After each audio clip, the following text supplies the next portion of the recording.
Well, ladies and gentlemen, thank you all for being here, for staying with us.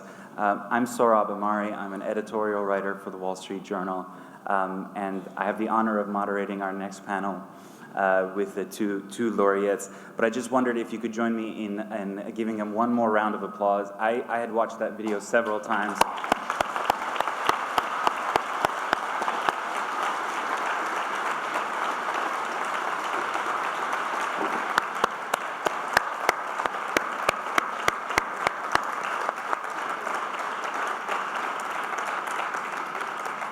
And I must say, it never stops moving me to my core to see that video. And I had the privilege of traveling with Dr. Kizilhan when he was running his last trip to Iraq to evaluate women.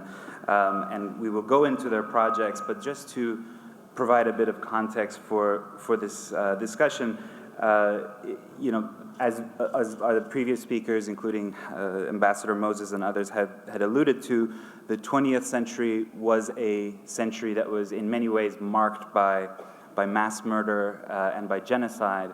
And unfortunately, it looks like the 21st century is also shaping up to be such a century. I mean, the most notable case, obviously, is what's happening in Syria, where the Assad regime and its backers in Moscow and Tehran have murdered some 250,000 people by the low estimates, displaced millions.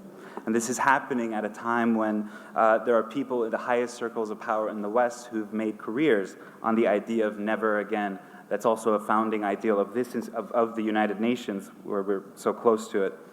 But no case has been as difficult and has not as hard-tugging as the case of the Yazidis, because they're a small and voiceless minority, and their plight is what we'll be discussing now. So I'll join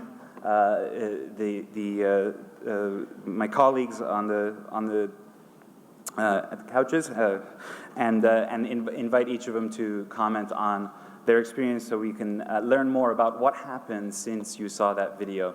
So thank you all again, and